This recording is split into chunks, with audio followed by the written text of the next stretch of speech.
My name is Corinna Harney, Playboys Playmate of the Year, 1992.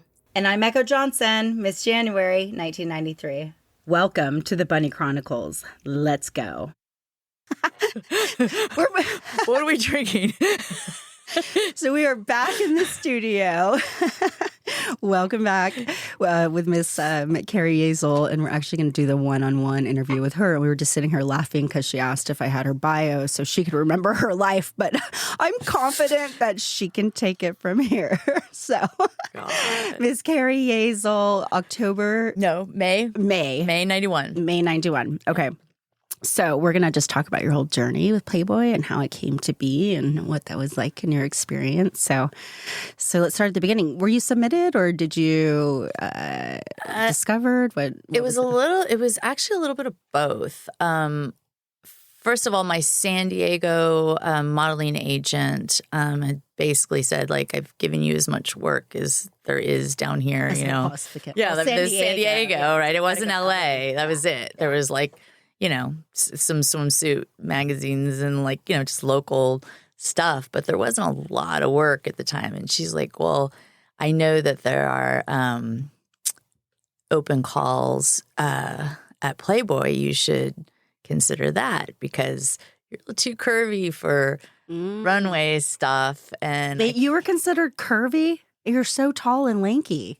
But that's the thing. I'm really not. But you are. Everybody thinks I'm really not. It's a facade. I don't know what the hell I'm looking at. Apparently, how tall are you though? Well, I'm 5'7.5". I know everything, but he thinks I'm tall. Wait, because my mom like made me have like really good posture. I thought you were 5'10". Thank you. You're welcome. My mother would be very happy to hear that. Okay, so Playboy was doing auditions. Yeah, Playboy was just having an open call, and I told my San Diego girlfriend down there, Mariah. She said, "Oh, let's go up together. This is something I want to do too." And I said, "All right, I'll drive." And we just went up to the open call. They said, "Put on these robes." And we're going to take some Polaroids. And it was like, I feels like we filled out a piece of paper when we were in and out, like in an hour. Okay. And we were driving back down. And by the time I got home, they said, turn around and come back. Ooh, it was quick. It was like that. I love it. So and then I went straight to I went straight to the mansion. Nice. I shot my gatefold twice. Okay. The first one did not pass, and now said do it again. So we have to say gatefold. We know that term. So that's the technical term for your centerfold. So for the audience listening, the gatefold is your centerfold. So Carrie shot it twice. I shot it twice. Okay, so which look identical to me, but as you know, Hef has he's a perfectionist. Mm-hmm. I don't know exactly how it was different. I couldn't tell, but no, he's got that keen eye, and if it's not on point, he's going to redo it, or you're not going to be approved. Yeah. So I went straight to the guest house, and I stayed for almost a month. And so 2 centerfolds, because we know how incredibly difficult it is to shoot a centerfold. Again, it's shot with that old school 8x10 camera. Mm-hmm. One large Polaroid at a time comes out. Still. Same position. You cannot move out of that position 10, 12-hour days. It is no joke. Yeah. So everything on your body hurts. Oh, everything. Like you really are. I mean, you're in pain. Yeah, you don't realize how hard it is to. It's like, you know, playing that game, you know, where you're frozen. You really are. You're frozen. Yeah. So, and I you know, the snowball effect, right? So it's like go back up, shoot it, stay there. It just occurred. It just happened. Like you didn't even have time to think about anything. Yeah. And given my background with my family, my parents were nudists. Oh, so it was like a comfortable. It was nothing. You're like, whatever. I mean, that's, you know, my modeling agent, you know, knew I was just, you know, pretty comfortable in my own skin, and so that's one of the reasons she had met my parents. Actually, she asked my dad to model for her as well, but so it just went so fast. Okay. And I mean, But that's typically how it is from the girls I've talked to. It's like Hef would see your picture and right away he'd be like, "Yep, I want you up here. I want you testing," and then it happens. Can you imagine if you go through it and then you're like, "No, you're not approved," and that happened many times. Sure, women, that'd be rough. We feel so honored that we did get our month and year. I was pretty excited. Okay, I loved living there. The years that I spent there, I felt suited me. In the fact that I was probably a very conservative playmate in the sense that I was very settled down. I had already met my soon-to-be husband. Okay. So I was in an established relationship, and How old were you? 20. 2020. Okay, so you were young. I think 20. I didn't realize that you and Mark went back that long. I didn't realize you got married that early. Yeah, I met him when I was 19 at college. He was the professor. I was the student. Yeah, I know. Yeah, our that kind. Yeah. So our first date, he didn't know that I wasn't even allowed to drink because I got my fake ID stolen at the door. The bouncer took it when I couldn't remember. Hate when that happens. What's your year or what's your DOB? Where are you from? I don't know. I hate tests. I do bad at tests. I don't do math. Can I have more time? That's great. So, yeah, I think that the time at the mansion was perfect for me because that was young family time. Yes, so this the is 90s, with Kimberly Hefner. And the boys, Marston and Cooper. They were just little babies. And it was wonderful to come down and have breakfast at the big table, and there was high chairs, and Kimberly could not have been more lovely. I mean, the most amazing person. She made you really feel comfortable, especially I noticed for the younger ones, like I was 18, Corinna was 18, and other ones we've spoken to. It's like she really took us under her wing and made sure that, it was comfortable, and it was really nice. Yeah, she had a nurturing, really nurturing soul. So that was a good time for me to be there because it was toned down probably a little bit. I mean, the parties were still amazing and really fun, but maybe not like they would have been if I had been 10 years ago, previous to that, So for me, it was perfect. But we did get to experience the parties because after Hef and Kimberly got divorced, he started really doing the parties. So it was the Halloween, it was Midsummer Night's Dream. It was super cool. We were like, okay, this is what it was about. This is what we heard about. Yeah, I always thought that was really neat that we got to experience both because I loved the family aspect too. But then to go into that. And people always laugh when you tell them, I took my kids up to the mansion. You're like, why would you take your kids to the mansion? Easter. Hello. he has the only approved LA zoo licensed zoo in Los city. Angeles. So that's a big deal. They didn't give those out. So it was a pretty amazing to come up to the mansion for Easter and have your kids sit on a camel or something. I mean, like that's pretty cool. Yeah, no, we always had the most exotic animals at the Easter event. It was wild. I think I actually have a picture with my daughter with a camel too. It was fun. Yeah, it was wild. It was a really good time. So after you did Playboy, I assume that you were busy consistently. And where did that take you with your career? Or did you end up going into acting and stuff? Or that wasn't really your forte? Nah. I was never really interested in acting. Same. But when it falls into your lap, when you are the playmate of that month, of that year, people are calling to have you do walk-ons on any and every TV show during the 90s, right? So that's what we did. That's why we laugh when we all say, yeah, you were in Baywatch and Blossom and Fresh Prince and all of them. Married with Children. Like you just did all of them. All of them. So speaking of that's super funny, yesterday I got my royalty check in the mail from The Nanny. So I did not do the acting route either, but I was an extra one time on The Nanny. When 93, I think. And to this day, I still get, it was like a $40 check, and I was like, yeah. Wow, that's big. I get like 17 cents. I've gotten those ones too. It's like irrelevant. I know. So much for green LA. I mean, That's freaking funny. I get so many 3-cent checks. I don't. Did you work a lot with Playmate Promotions, though? Did you do? I did. I had a great time. I mean, I was laughing about this the other day because I was skiing.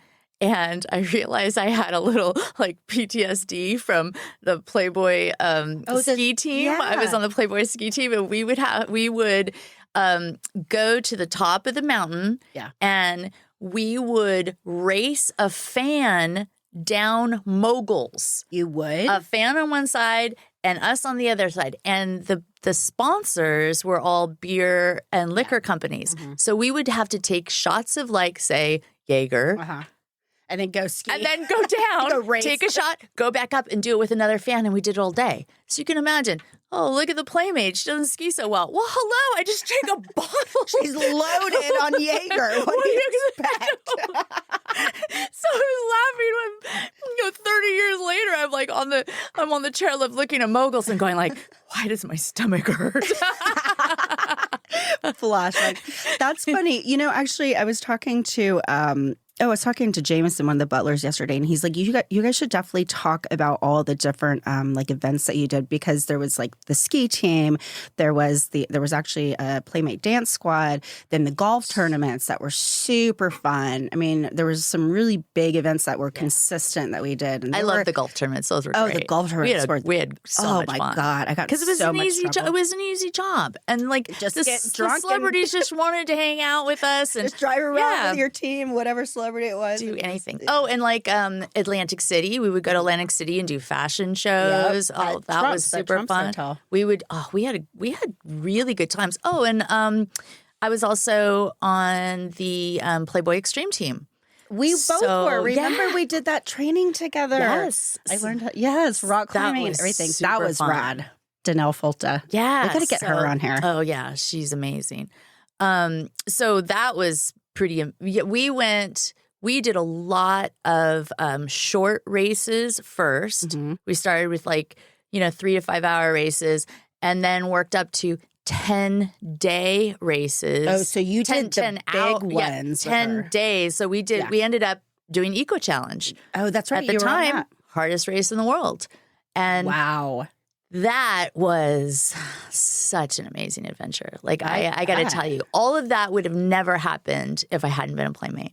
No. I mean, I love all the doors it opened for me. I had such a great, exciting life because of Playboy. Chose me.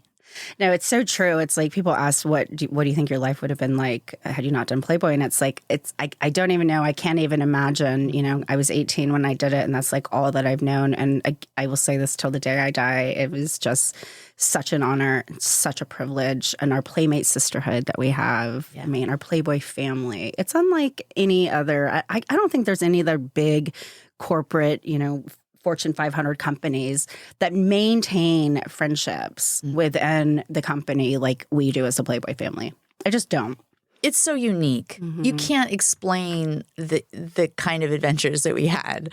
No. I mean, there's just so many inside jokes about some of the things that we did that no one could understand. Yeah, it was incredible.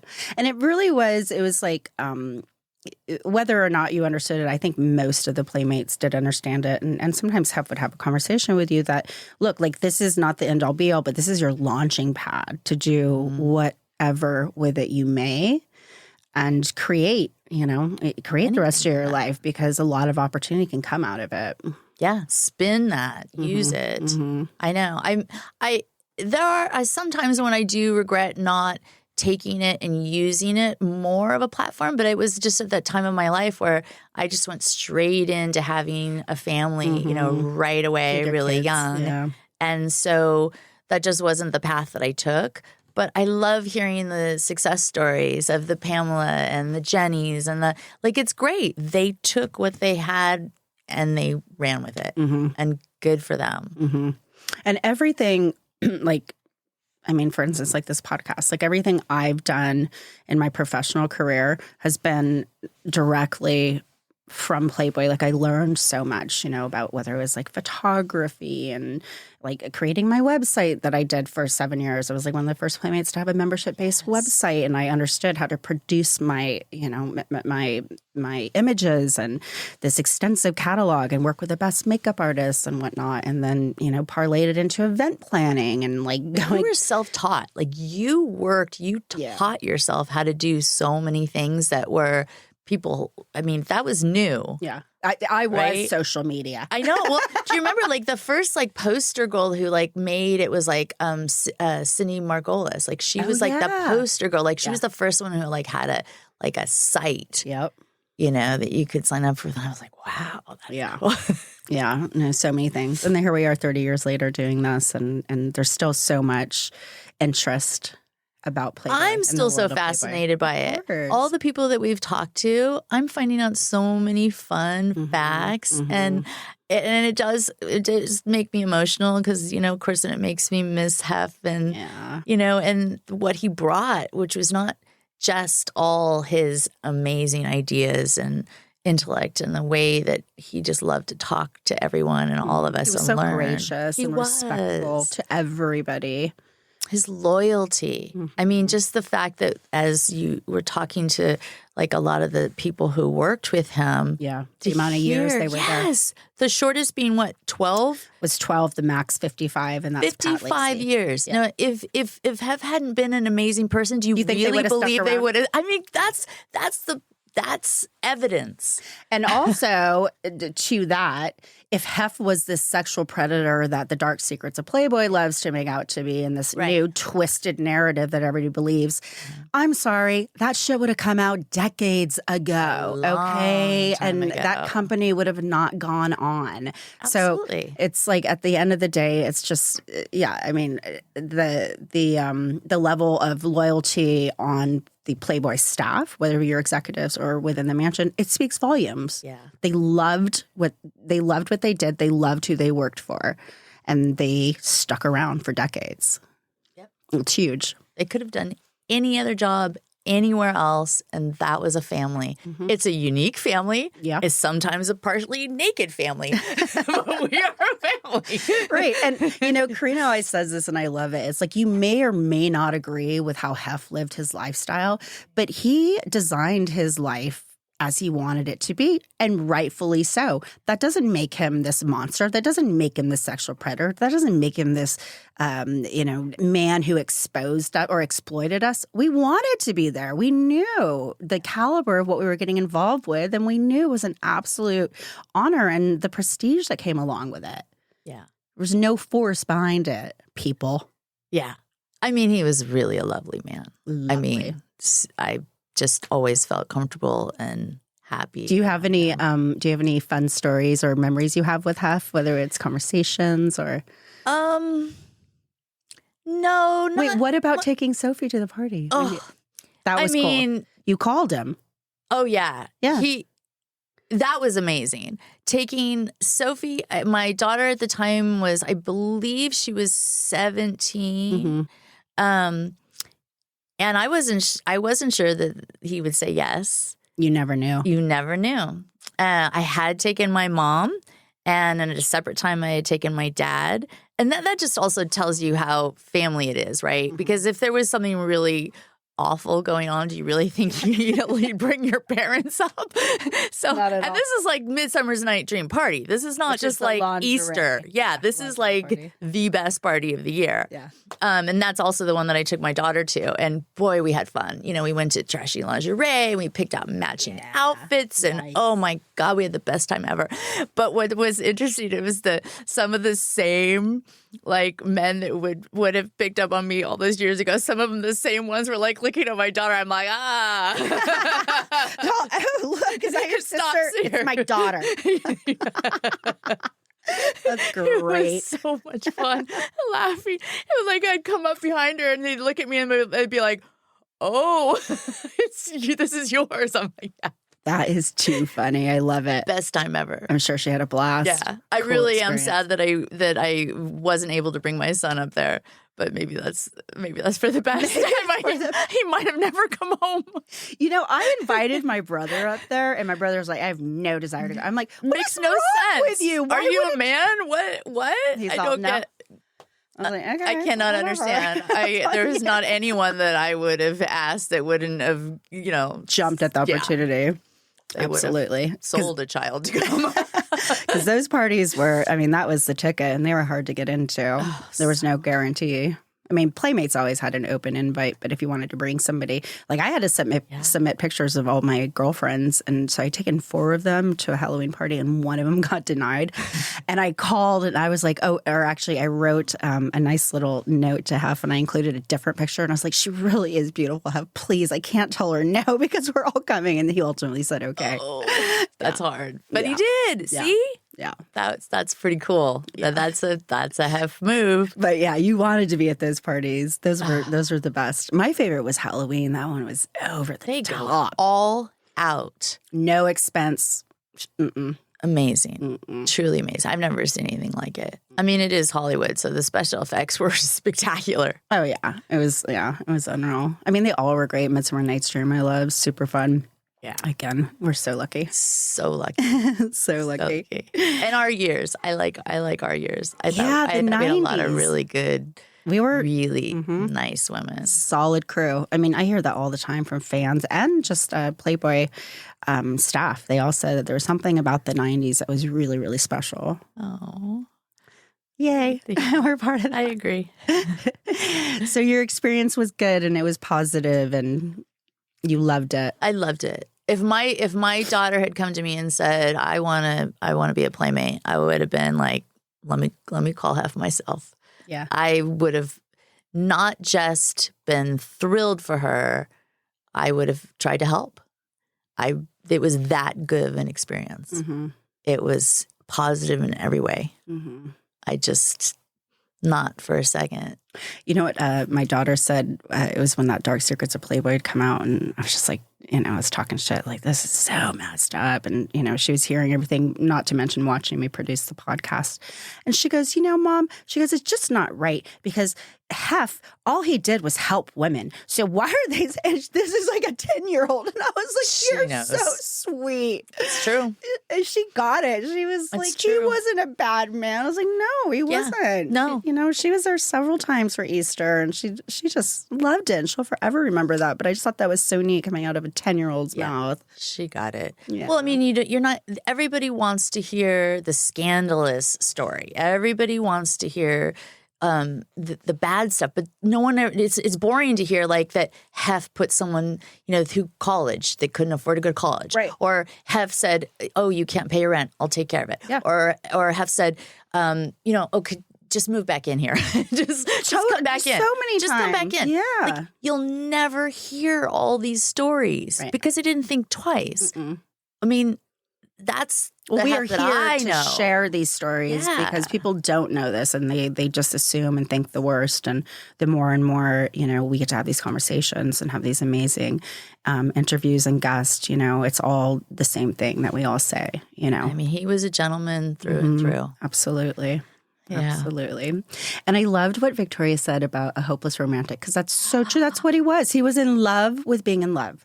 He really was. He was. Mm-hmm. And every time he fell in love, he was deeply in love. And he was monogamous to those He was. women. And that's the other thing people didn't understand either. Yeah. When he was with someone, he was with someone. Mm-hmm. But he was also honest. If he had other girlfriends, he also would say, but it was very... That I'm not just seeing you. He was transparent about everything. Everybody knew the deal. If you were one of the girlfriends...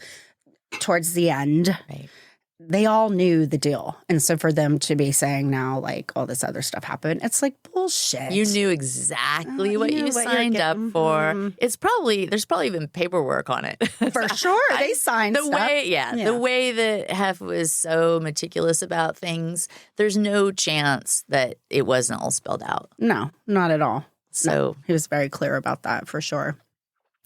What do you think one of the greatest things you learned, either from Hef or maybe just about like the empire as a whole? Like what sticks out to you? I really do love the idea of living your life your way, like you were saying. Your terms. Yeah, because I don't think so many people are so caught up on how everybody else does things or the right way to do things. And I just think there are so many ways to live, and taking risks. This is a person who, when we were talking to Stephen, the biographer, these successful men are men that are comfortable taking gigantic risks. And he's okay. He doesn't need you to love what he does. Not at all. He's okay with you not understanding. And for the most part, I think a lot of people were just jealous. Of course. They didn't understand it. Yeah, of course. Any guy who would like put down, half or the way he thought, probably just couldn't get an invite to the party. They're like, I can't get that golden ticket. I hate everything about He's just angry. So true. I mean, in a second, if someone wrote like a bad article, if Hef said, "Hey, you want to come to the mansion?" He'd be like, "Hell yeah!" I mean, that's why it's such bull. I mean, just laugh. You can say bull. I could say bullshit because it's such bullshit. Censored. Because I don't believe for a second that I know that there are so many millions of men who would have loved to trade places with Hef, but they really don't understand how hard he worked. They have no idea. They really, truly believe he just luxuriated by the pool in his pajamas and there were gorgeous women around all the time. No. He approved. He went through every photo. Every finite every detail. Every single thing. He had a monocle stuck to a monocle, right? The loop. The loop. Did you know, and we actually found this out last season, talking to Larry Logan, who was the creative art director. So Hef, so when he stepped down from the day-to-day operations, when Christy Hefner took over as the CEO, he then just went into running the publication and seeing that monthly. But he approved every finite detail from the front cover to the back cover. And that would include the fonts and the placement of, whatever it was that was in there, the conversations, the interviews. I didn't know that. And I was like, wow, that's impressive. So every month, that's what he did upstairs in his office at the mansion. That's from front cover to back cover. Yeah. Yeah. Do you know where the bunny head is on the cover of your issue? I don't. I don't know where mine is either, but now I have to look for it because. Oh, you know what? We'll throw it up in our video, and we'll do a circle around it. So let's let the fans find it. Oh, good idea. All right, fans. Yeah, let you find the bunny head on. So your issue is May 91. Who was on the cover? Tracy Tweed and her sister. Oh, Shannon and Tracy. Yeah, Shannon and Tracy are on the cover. So I know there's a bunny head there somewhere. And the Barbie twins were on my cover. But yeah, I never thought to look for it. Okay, so that's going to be a little. There you go. There's a game. There's a game, and maybe we'll give them a prize. Well, what we can do is whoever finds it first and submits an email location where it is, you can call into the show. That's great. Yeah. All right, so it's going to be May 1991. Yep. January 1993 covers. Where is the bunny head? Where is the bunny head? The first one to send an email, and you can send the email to, actually go to thebunnychronicles.com, and you can contact us through there and just submit with the title, the year of the magazine on the cover, and tell us where it is. I love that. And then we'll get back to you. Those are like little special things. Mm-hmm. There was lots of little special things about Playboy that I loved like that. Details. Yeah. It's like finding the book in the library that you pull out with the secret room behind it. Right. That's how he thought. He had a very curious It was interactive. mind. Yeah, but he fantasy. He loved fantasy, not just the fantasy of the beautiful woman, the fantasy of the beautiful life, the beautiful. I mean, he just.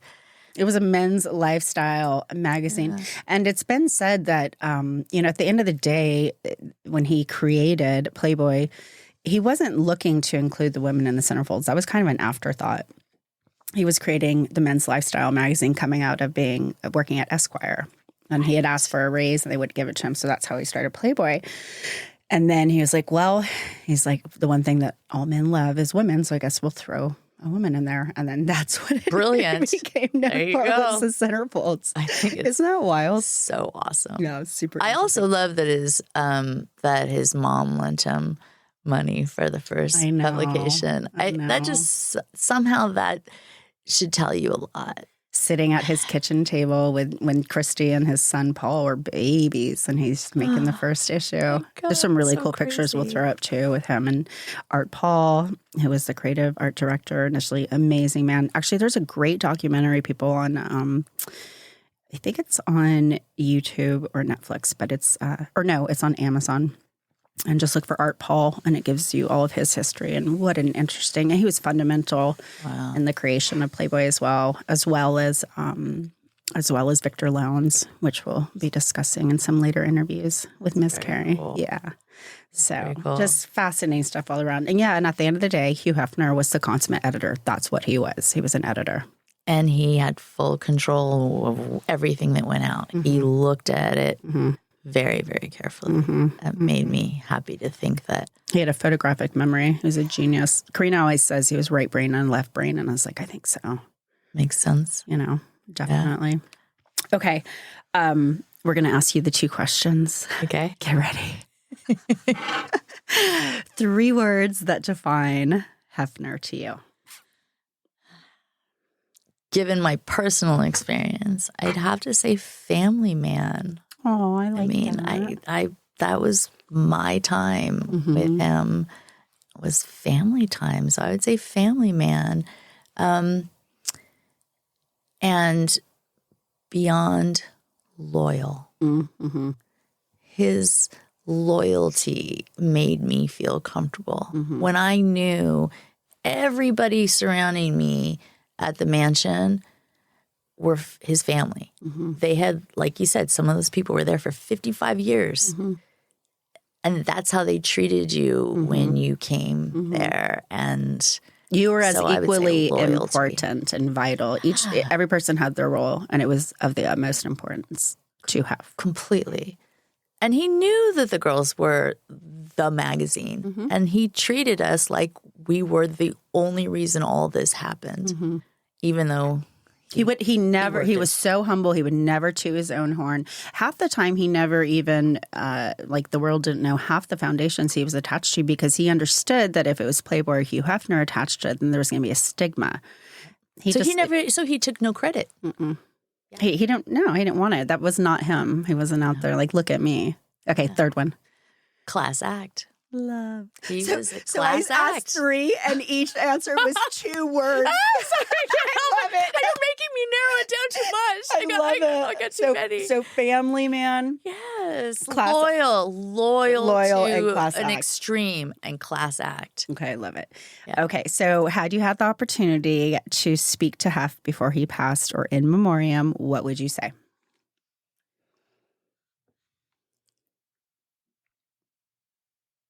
I mean, there's no words to really express the kind of gratitude that I would like to explain to him. I mean, I could thank really you. only just say that I don't know. You know, you come to a fork in the road in your life all the time. You don't know which direction, what would have happened if I hadn't become a playmate. But I really doubt my life would have been as interesting. Absolutely. So all I could do was just gush gratitude and That's the common answer. Everybody's just like, thank you. Just thank you. but not just for being a playmate, but No, for just for changing the world. Yes, right? I mean, truly. Thank you for I feel being more you, Hef. empowered as a woman because of what he's done. There'll never be another Hugh Hefner. There'll never be a publication like Playboy ever again. And my God, what the new Playboy has done, what a disgrace. That's a whole other topic. Yeah. We'll see if they're around much longer. It actually is for sale people. Well, I've heard. It has to be the right person, though. No. There's just never going to be anybody. Yeah, but at the end of the day, it's like when Hef died, Playboy died, like it was over. It's him. That's it. And then trying to do non-nude, like, oh, that's brilliant. Wonder why that backfired for Playboy. No, I didn't even want to look at it. Weird. Like, what? Everybody was disappointed. I know. And the one I saw, there was a girl and she's smoking a cigarette. And I was like, Hef did not approve that. That must have been after he died. There's he no would have way. Been like, There's absolute, no way. Like, no, There's hell no. way. Yeah. Hell I'm no. sorry. So, okay, we're going to go to spin the screen. We're gonna say hello to some of our listeners around the world. Let's see. So, to our listeners in Rotterdam, South Holland, we have 20 listeners there. Thank you. Thank you for being a fan. Shout out. Yeah, shout out. Please share it with your friends, family, whatever. Let's get those numbers up, but that's a good amount. That's amazing. All right, Miss Carrie's turn. Carrie's going to go to the world. Well, I guess that was the world. The bigger world. It says cities, but here, so we're going to go to countries. Okay, so countries are on the right-hand side. Oh, okay. I want to go to Estonia.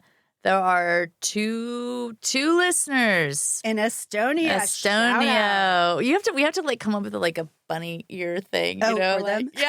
That's a good idea. Instead, right? I love it. Have like a little So two like a listeners handshake. in Estonia. There you go. We know who you are. We thank you for listening. Continue to hang in there, and we have lots more shows coming up. So, all right. Well, that was fun, Carrie. Appreciate you. So happy you're in here for the next 5 weeks with me doing these shows. So much fun. Okay. I'm learning so much. I know, right? I'm Echo. I'm Carrie. This is the Bunny Chronicles. See you next week.